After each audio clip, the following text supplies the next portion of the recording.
Welcome to this episode of the Customer-Centric Retailing Podcast, a forum for retail leaders to discuss industry trends, challenges, and opportunities. This is Anil. And this is Fabi, and each episode we invite some of the brightest minds in the industry to discuss the future of customer centricity, with topics ranging from the rise of e-commerce to brick-and-mortar operations, to omni-channel technology to retail culture, and how all of these elements come together to create customer-centric retailing. Today we have with us Sylvain Nigra, founder and co-CEO of Retail Performance 360 and former retail director for top luxury brands including Prada, Ralph Lauren, and Michael Kors. Sylvain brings decades of experience at some of the most successful brands in the world to talk about what it takes from a technology perspective to create the best customer experience possible. Welcome to the podcast again, Sylvain. Thank you. Thank you for having me. It's great to have you on again, and you're going to quickly become a regular on the podcast. We have a brand new topic for us to discuss this week that we'd love to get your thoughts on. Anil and I have been talking to a number of guests over the past couple of episodes actually about the importance of unifying e-commerce and brick and mortar, because that's really the only way to actually achieve that omni-channel experience for your customers that everyone's talking about. And you've obviously been working with some fantastic retailers like Prada and Ralph Lauren. That's just to name a few of them. And you've managed store teams, you've designed store operations, you've led omni-channel strategies. So there's really no one better that we can think of for this conversation. So I thought we'd first address the elephant in the room, and then we can dive into some nitty-gritty about your experience with how to best unify online and in store, and some of your recommendations as well. But as you know, a lot of people in the industry have been talking about the demise of physical retail since so many brands have closed down retail locations and a lot more people are shopping online, especially during this pandemic. So I'm curious what your thoughts are on the rise of e-commerce and the evolution of physical retail. Do you personally think physical retail is on the decline? And do you think retailers should consider closing down store locations in a post-pandemic world? And if not, what does a post-pandemic world look like to you? Well, I think let's start with from a consumer point of view. To me, means you can find everything everywhere in terms of SKUs, colors, size, and everything. So it's the assortment of a brand, no matter the channel. So this has changed the whole world because again, back to the consumer point of view, before you could not do that. So you had to go and buy what the brand wants to show you. It's not the case anymore. So if you look at the retail brick and mortar side now, it means that you need to adapt to that reality, to fill the gap, or at least to be a good complement, a good partner. Brick and mortar cannot be the same as it used to be even 5 years ago. It remains a point of sale. So in the majority of a network for a brand, it has to be profitable. So it cannot be just a flagship for the sake of being nice. It has to be profitable. So this is, to me, a statement for everybody. And again, it's the perfect bridge, and it more than ever the bridge between the online, the e-com sphere, and the customer. We've talked last time about buy online, pick up in store. We've talked about, of course, the click and collect. But any brand now has also, you come into the store and you can also order from the warehouse inventory. So let's say level one for a brand in a retail physical world is to have that. And I guess in the last episode we've talked about it, and this is a must-have now. You cannot escape. I think the culture, we know the culture plays a major role, and let's take the example of US versus Europe, where in the US online before pandemic has been always growing more faster than in Europe, and the consumer is different. The culture of consuming is very different. So whereas in the US, and like business is at 50% already before pandemic, Europe is still at 25 only, so which means 75 in Europe for brick and mortar. Uh, so I definitely think that the two worlds needs to evolve at the same time. Of course, any brand today is thinking about having using inventory and deploying strategy in terms of inventory holding with the physical store. So a brick and mortar store is more than a store, is also being fast to deliver to the customer. So in that way, is a good partner to online. So both channels need to work together. But when it comes to the consumer feeding the brand, then of course the advantage of brick and mortar is a magical tool for a brand. So, and this is not something that you can transfer on the online side. So that's why I keep on saying, and that's funny because you had as an episode Ron, who's just wrote the book Retail Pride, and I talked to him last week, and of course we have some similarities in the background. So we both think that it's not one against the other. It's all together. So I see probably less stores or for historical brick and mortar brands, the need of reviewing how many points of sales, where do they have their points of sales, and does it make sense in that area to keep that store open. But on the other way around, what kind of concept store should we think of for the future to be in that area where we don't have any point of sale? Because in for many brands, the feeling the brand, touching the product is still something very important. Um, so I think as a retailer today, it's more than ever very important to have points of sales, physical one, and it's adding something to the brand because you need to be there, you need to be on in a high street, you need to be in a mall, but probably very different. We'll see later on also on a sales associate, bonuses, incentive, and so on and so on. That is very important because they are the only one to talk to you and to sell the product of the brand. So they are massively important to a brand. So yeah, physical stores to me is still a must have and will stay for a long time as it is. Yeah, Sylvain, that's really interesting. Like these physical stores are important because the online is can show you the photo, but how do I experience the product? Like before I buy it, I want to see it, I want to figure it out, I want to understand it, and then buy it. So the stores has to be there, but then the question is that how much, how many stores do I want to have? Right? You cannot have like more than you cannot have just like open up lots of store and expect that you'll keep making more money because stores have their own challenges in terms of rent and infrastructure and a lot of that, right?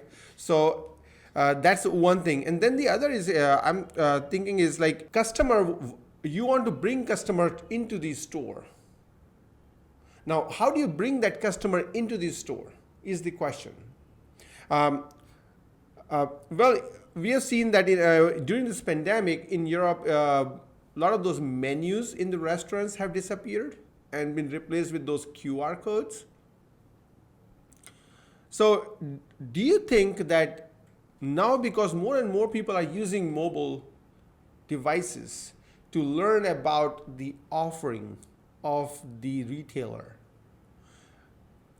do you think that more and more customers would now expect that retailers should have similar, features available for the physical store as well? I mean, like before they walk into the store, the retailer, the customer should be able to look at the assortment that you have in the store, and so that customer can decide if they really want to come to the store or not. Uh, it's interesting, very interesting point of view, and here we're entering into more than ever in a less transactional world when I think about physical retail and more emotional world. which is very uncomfortable for a brand because you have a very low control of your actions. You know, we've talked about marketing campaign, we've talked about loyalty programs. You push on the button 10 years ago, you know more or less the outcome. It's I'm not saying it's gone, but half of the powerful tool is gone. I've mentioned three levels of, you know, how to use the technical tools to attract people to stores. Level one, we've talked about it, click and collect, all these technology inventory in stores and so on. Yes, definitely needs to be there because today I have access to everything with my phone, so I need to have it. It's no discussion about it. Level two is to sell product through social media, as we've seen. Instagram, when you browse on your Instagram, then you all of a sudden you have also an ad from a brand or who's completely in line with what your points of interest. So this is a way also to attract customer to your online or to your physical stores.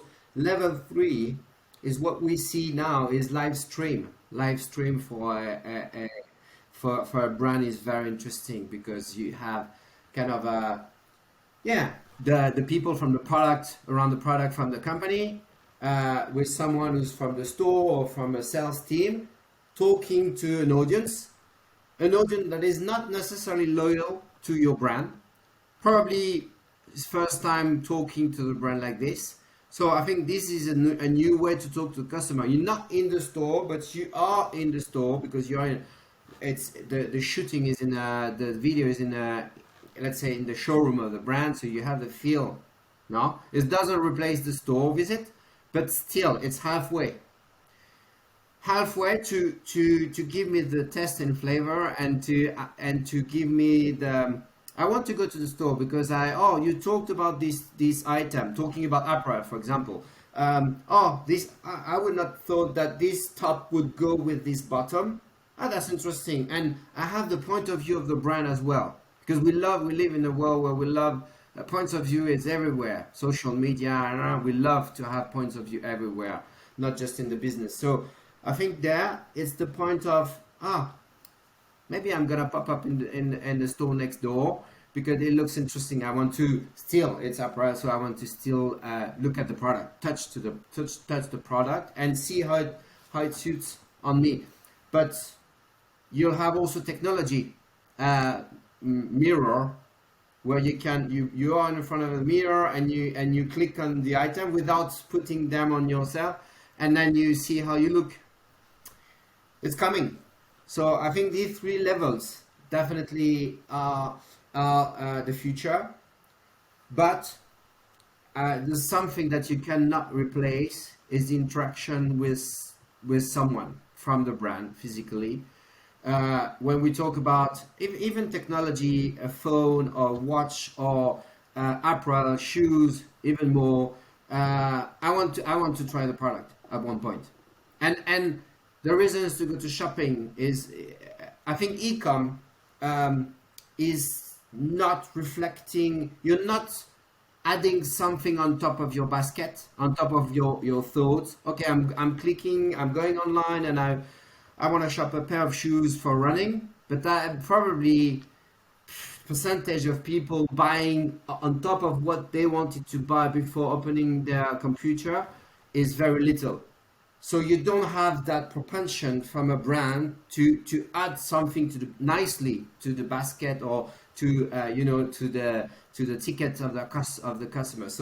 So this is not possible actually in e-com. So I think in store, that relationship, because I talked to you, you came to my store, you came to buy a pair of shoes to go for running, then I'm going to show you something on top of that is new or that is completely in line with the sports you want to practice.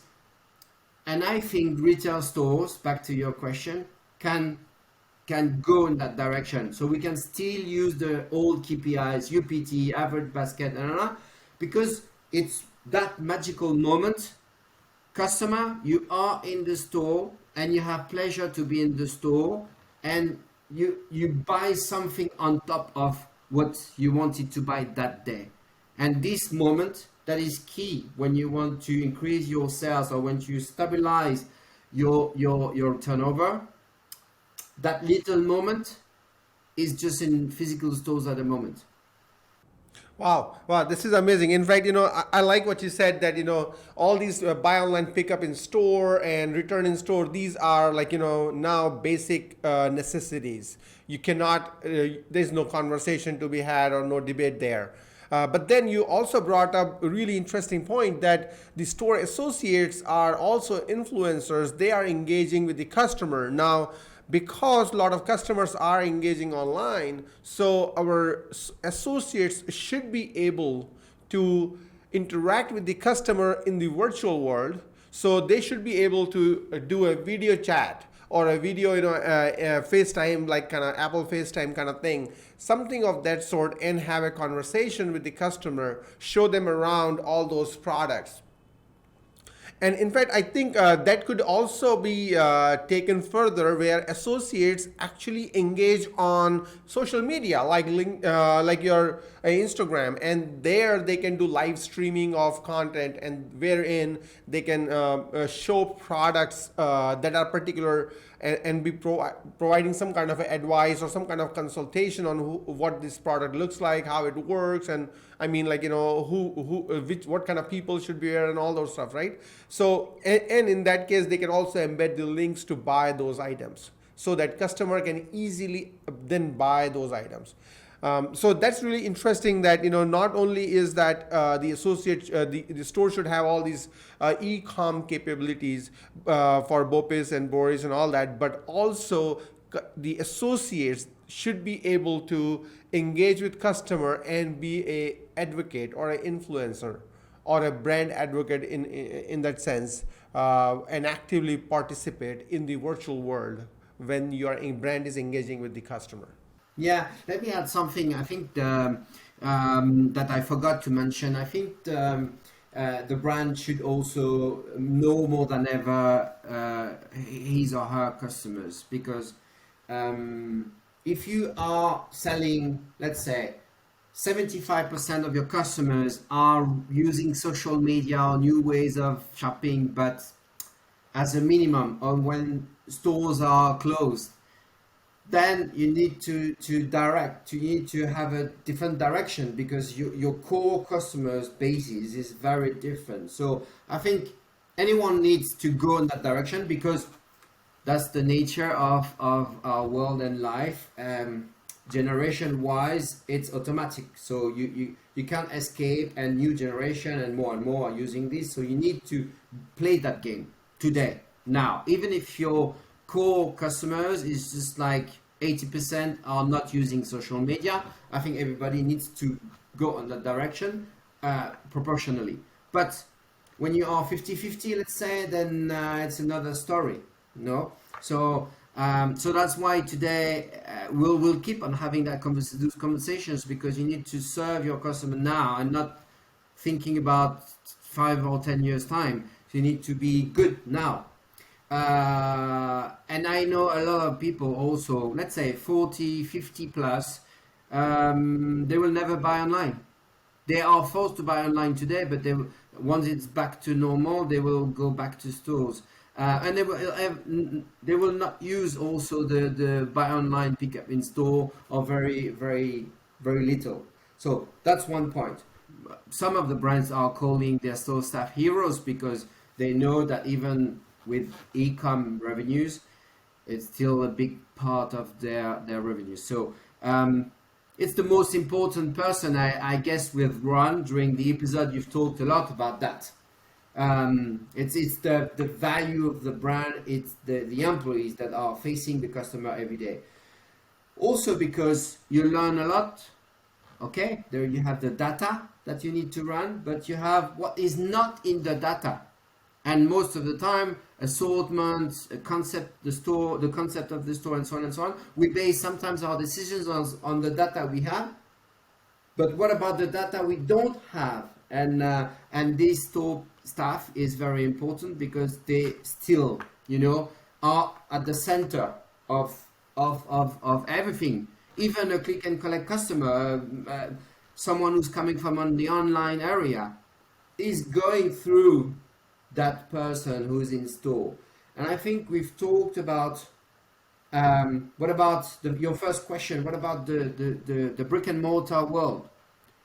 We need to redefine also from a financial point of view what we expect and what we give as an investment as tools and I'm talking on about the store staff. How many heads do you have in a store? I've seen it in the past years as e-com revenues is growing, we are decreasing the hours in stores. Stores remain the same opening hours, same everything. On top of we added the the click and collect, it still work or inventory. Oh, that customer bought online, but it's gonna pick up in your stores. Okay, but still the number of people I have to give that service, still a service, is going down. So I'm afraid today the big topic is not do we need do we need that physical stores? Yes, you need it, otherwise you will collapse. But the question is more, what is the service you give to your customers every day? And not looking at the two lines, bottom lines of e-com revenues, easy, because it's more or less the cost of goods sold and the shipping and your warehouse costs. But the stores, we know it's more complex. But the store sometimes, does the job of the e-com. So, but is still facing the customer. So the point I want to make that point very clear. I think it's today the challenge of every brand is going to be to dedicate enough resources in the store, within the stores, to serve that customer. And today, very, very often, what do you find? Do you have multitasking people doing two things at the same time, so not being connected with the others? So that job is not interesting enough anymore.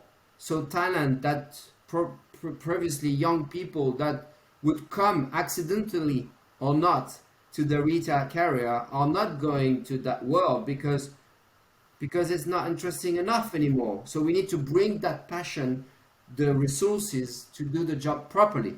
Yeah, I think what's so interesting about what you said is that stores continue to play a really big part in the online journey.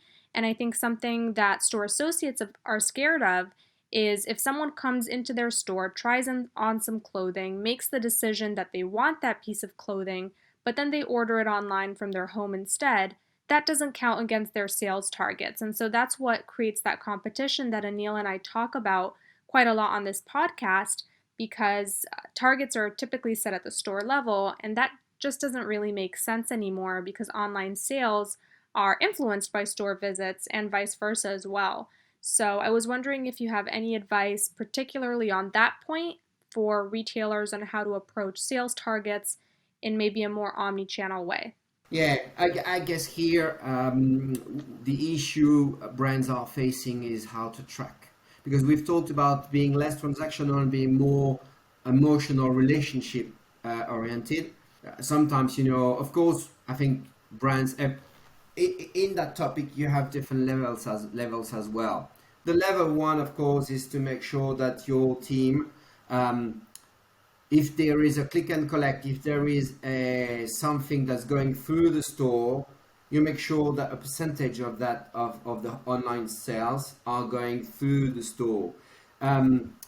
Being part of that great company, Sephora, and very in advance for that time because they decided at that time it was 2007, the launch of e-com in France, the French e-com for Sephora, so a long time ago now, we had already store teams receiving a percentage of which is based on their percentage of total revenue compared to the whole France.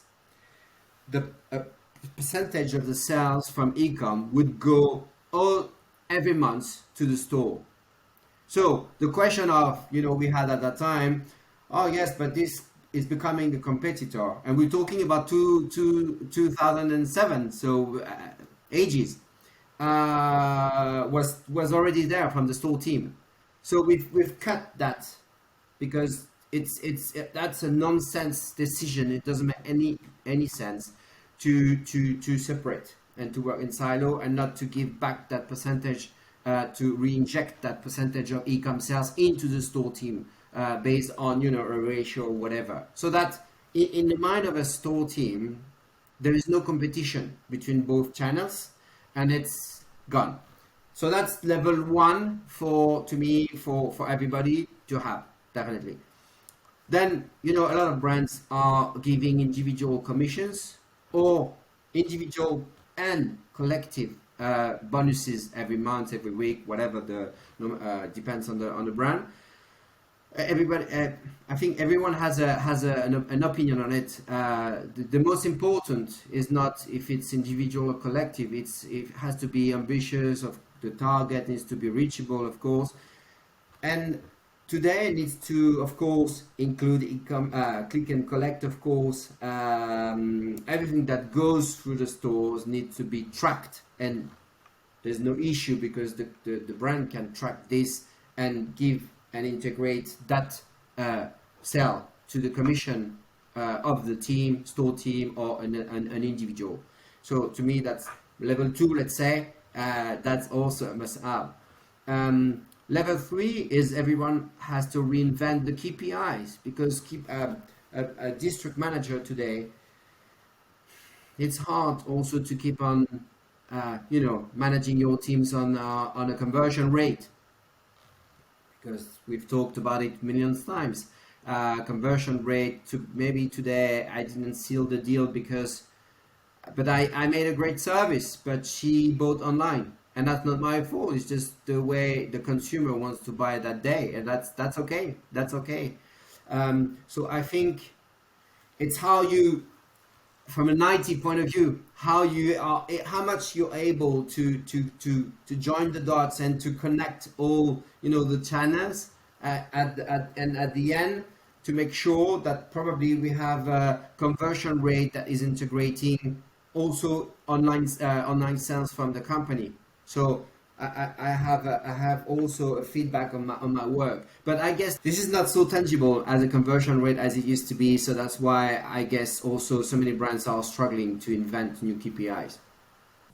So, Sylvain, you have really given a very cool framework. Definitely, I like the idea of having that whole countrywide sale, and then proportionally assigning it to the store based on the store's physical store revenues, which is amazing, And then the other second level and the third level, different other KPIs that you talked about.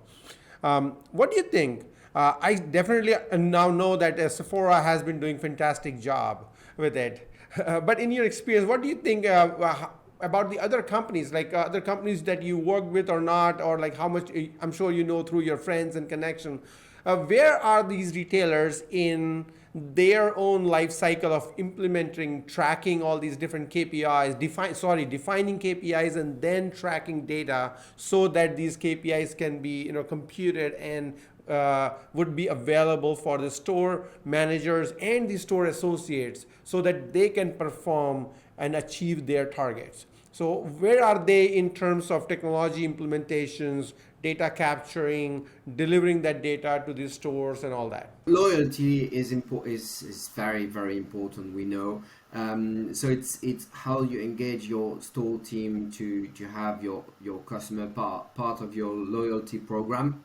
That's still a must-have for the brand. That is still the capture rate, let's say. Capture rate meaning that customer is not on your database, not part of your loyal customer database, and that day she bought or not, and now she's part of your database because of the job and the great job of your associate. So then it depends on what is your program, and you need to bring it up nicely, in a nice way, to the customer, and behind the scene also the loyalty program needs to have an effect on the customer. I need to know why I should be part of it. So that's another story, but still the content of it has to be great, and I need to see the benefit of it as a consumer. Otherwise, I know I'm going to receive tons of emails, SMS, or whatever, and I don't want that. So, but still, I think for a brand to have that data capture, as long as it's used then afterwards behind the scenes very well, it's very important. So, qualitative, let's say qualitative targets, KPIs need to be equally important. So you could have, let's say, let's take an example, your individual goals for the month as a salesperson. I'm working in your store. I'm a part-timer. I have my goal for the month. I'm gonna receive a bonus if I achieve or not.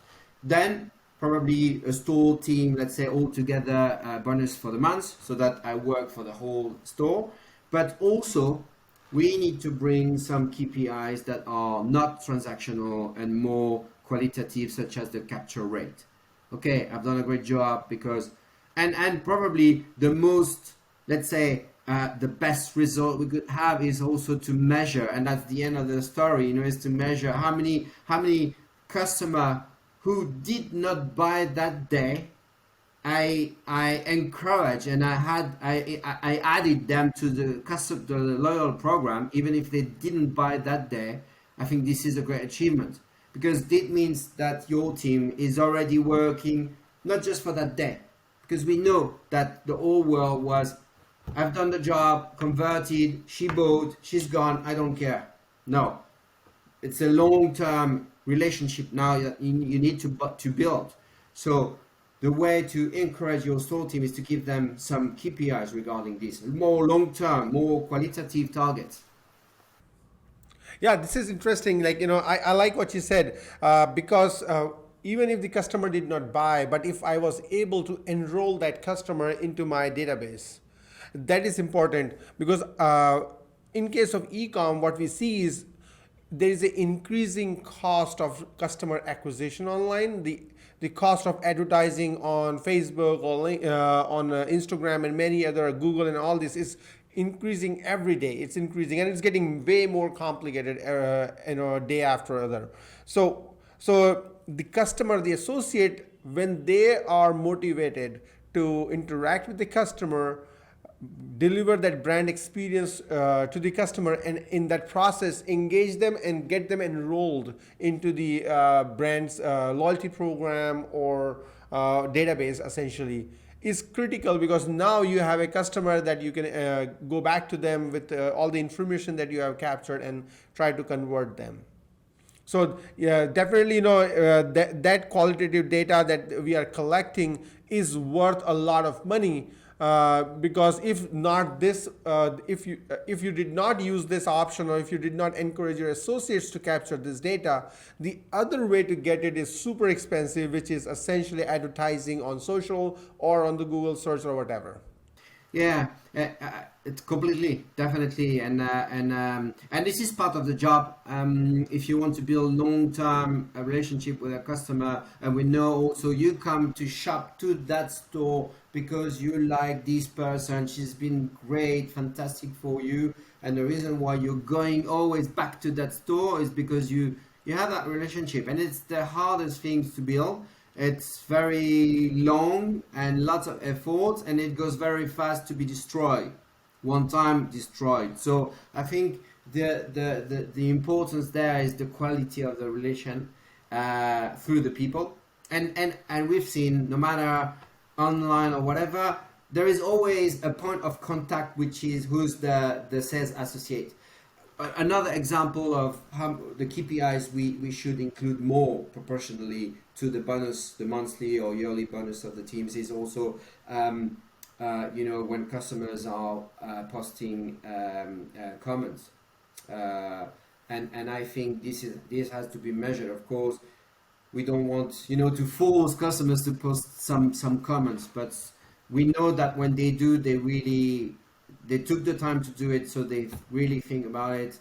I'm not talking about extreme comments where sometimes it's just being fed up or being super important, but when you have the average of this, then you can, the more you have, then the more you can say, okay, these stores is doing a great job. And I probably 10 years ago, companies started to have also, at the end at the end of the till, behind the till, then you have the button green, like in the airport, which is very basic, but anyway, yeah, it works, I guess.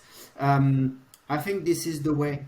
This is the way because I was in a sports retailer this morning, and you're willing. If you engage and you need to find a way to engage customers to give details, even when I'm not happy, but in that case I was super happy, the way you are treated by the sales associate make a difference. So sometimes we talk about, he added something, UPT, crazy service, but sometimes simple gestures is what matters and what we are looking for today.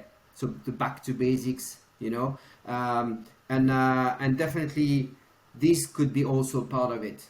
But I know lots of retailers tend to just say, I look at my reports, I just have the conversion rate, UPT, average basket, that's it. This is reflecting the job of the achievement of a team. And I'm afraid it's going to be less and less the case. So that's why retail needs to evolve in that sense. And we need to review what is the store, how many heads I need to have. I'm sorry, I'm insisting on that, but I think this is highly important. If we want to have a great service, you need to put heads in front of this. And then, of course, train, recruit well, and have a great leader in the store. But if we engage in... I have another examples regarding KPIs, qualitative KPI that we should add to the incentive of the store staff is giving them also the time frame. The time frame is we used to track something every hour, every day, and I think today for some of them, especially the qualitative KPIs, it needs to be a longer time to see and track, the quality, because it requires a lot of time to have someone go back to your store and to say, I'm coming here because I like her, she's great. And it's not going to be just one time. It's going to be 2-3 times. So we need to give them a bit of time just to measure that. I think just as you said at the beginning of the episode, it goes back to your store team being the heroes. And we've talked before in our previous episode about enabling your store team to really be successful. And then I like what you said about those qualitative KPIs, because I think when people just focus on those hard numbers, you miss a lot of the nuance that definitely is going to make a difference in the luxury space, because it's all about that experience when you're walking out with a very expensive bag. It better have been a really nice experience in store to really make that worth it. I think we can leave it there for this episode. So we want to thank you so much for joining the podcast again. And it won't be the last episode that we do together, so our audience can look forward to hearing your thoughts on new and different topics. But until then, it's been a pleasure having you on, and we look forward to talking to you again very soon. Pleasure was mine. Thank you very much. Thanks, Sylvain. Yep. Bye-bye. Bye. Bye. That's it for this episode of the Customer-Centric Retailing Podcast, featuring our special guest, Sylvain Nigra. Sylvain strongly believes that store associates are the heroes of in-store shopping, and they need to be empowered to do their best work. Tired KPIs that still assume some customers shop in store and others online, with little cross-pollination, need to be thrown out. And everything from store targets to training needs to be revamped. If you like what you heard, you can subscribe on Apple Podcasts, Spotify, and Google Podcasts. Please rate and review and recommend to a friend or fellow retail fanatic. This podcast is brought to you by Hot Wax Commerce.